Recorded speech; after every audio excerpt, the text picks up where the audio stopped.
Assalamualaikum dan selamat sejahtera. Nama saya Sabkiuddin Zurin bin Abdul Karim, pelajar UUM, nombor matrik saya 278863. Video ini mengenai subjek SADN 1033 Malaysian Nationhood yang diajar oleh Miss Runisuri binti Abdul Rashid. Video ini mengenai bab 2 Sistem Kepercayaan Masyarakat Melayu Tradisional. Sebagai pembuka bicara, apa itu agama? Agama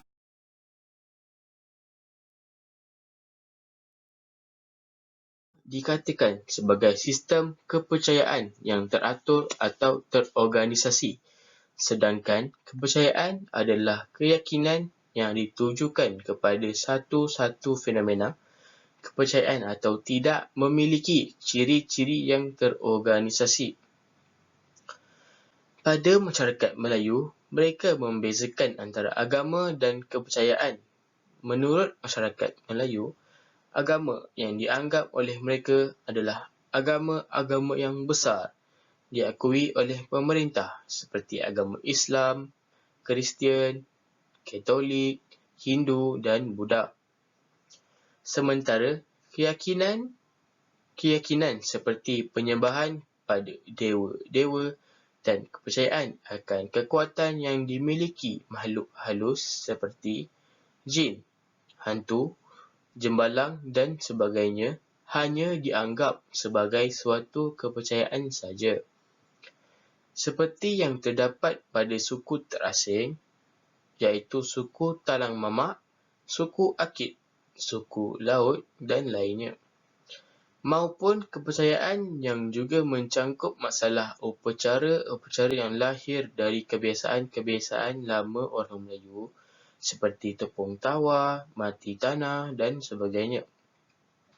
Namun, sebenarnya yang dikatakan kepercayaan dalam masyarakat Melayu itu bukan hanya dalam kepercayaan lama sahaja yang menjadi peninggalan masa lampau seperti animisme, tetapi juga kepercayaan yang datang setelahnya seperti kepercayaan agama-agama Hindu, Buddha dan Islam sendiri, di mana Islam yang datang terakhir telah mengubah semua unsur kebudayaan tersebut secara perlahan serta melakukan penelusuran terhadap hal-hal yang bertentangan dengan Islam. Seterusnya, apa itu animisme? Animisme ialah kepercayaan bahawa setiap sesuatu yang wujud di muka bumi seperti batu, angin, kayu mempunyai jiwa atau roh.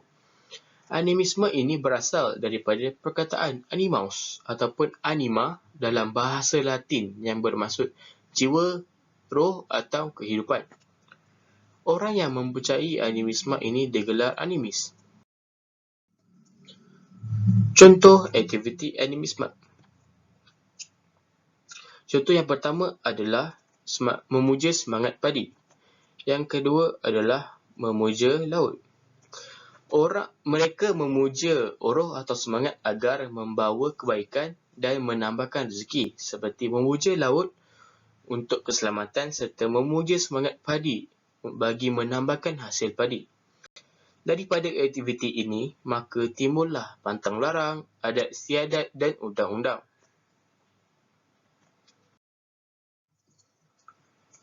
Bagi memuja semangat ini, maka lahirlah tarian, nyanyian, unsur mainan dan sebagainya, berdasarkan kepercayaan kuasa gaib seperti main puteri, main dewa, memutus ubat dan sebagainya.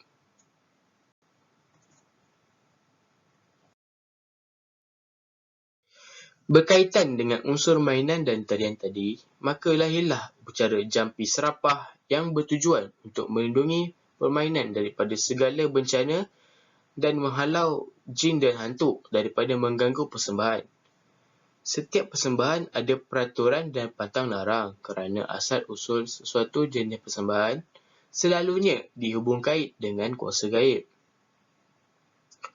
Terdapat juga bentuk kepercayaan terhadap roh orang yang sudah mati. Mereka percaya individu yang semasa hidupnya mempunyai kuasa hebat apabila mati akan tetap memberi perlindungan. Berdasarkan kepercayaan inilah, masyarakat tempatan memuja roh si mati agar dapat memberi perlindungan. Dalam kepercayaan Melayu itu sendiri, terdapat 6 benda atau tempat yang dikeramatkan. Yang pertama, objek alam seperti batu, puncak gunung, pulau dan tanjung. Yang kedua, binatang seperti harimau dan buaya putih. Yang ketiga, kubur ahli sihir atau pawin. Yang keempat, kubur orang yang membuka pemukiman baru. Yang kelima, pemakaman ulama Islam. Yang keenam, ulama yang masih hidup. Apabila bercerita mengenai animisme ataupun kepercayaan terhadap roh-roh gaib, maka timbullah orang tengah seperti bomoh atau pawang dan nenek kebayan yang dipercayai boleh berhubung dengan roh-roh gaib serta memulihkan orang yang lemah semangat ataupun disampuk. Yang kedua, agama Hindu-Buddha. Agama Hindu dibawa oleh perdagangan India pada abad ke-6 dan berkembang dengan pesat disebabkan kedatangan golongan Brahmin atau pendeta dan penerimaan oleh golongan pemerintah.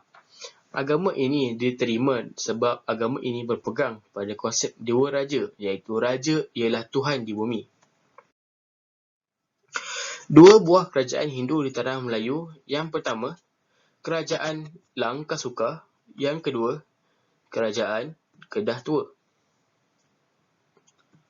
Terdapat juga penyembahan Dewa Siva dan Dewa Vishnu daripada pembinaan Candi Bukit Batu Pahat dan Candi Bukit Pediat di Lembah Bujang Kedah.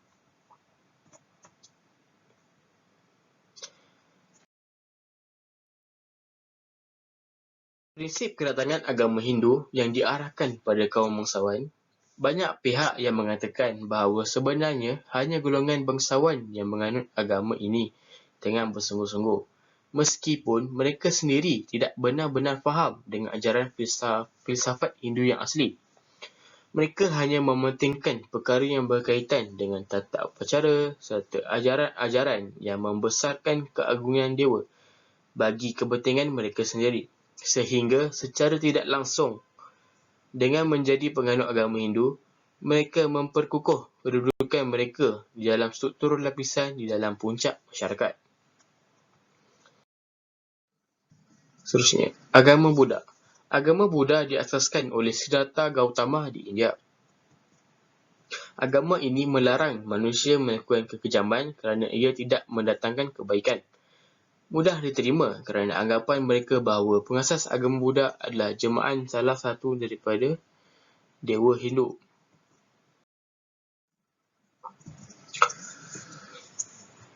Amalan pertabalan diraja mempunyai unsur Hindu dan Buddha yang disempurnakan golongan Brahmin atau pendeta. Maka wujudlah konsep dewa raja, unsur kesaktian, mitos, legenda untuk mengukuhkan kedudukan raja. Selain itu, masyarakat pada masa itu terpengaruh dengan epik Ramayana dan Mahabharata, maka muncullah bentuk penceritaan, lisan, mitos dan teater seperti wayang kulit. Kemudian, yang ketiga adalah agama Islam. Kedatangan agama Islam pada abad ke-7 telah menghakis bahagian daripada kepercayaan Hindu dan Buddha. Agama Islam ini disebarkan oleh pendatang ataupun pedagang ataupun pendakwah dari Asia Barat. Agama Islam disebarkan dengan dua cara, iaitu perdagangan, di mana para saudagar melakukan perjalanan ke Indonesia dan kemudian menyebarkan Islam di Nusantara termasuk tanah Melayu. Yang kedua, perkahwinan. Para saudagar ataupun Muslim bernikah dengan penduduk tanah Melayu.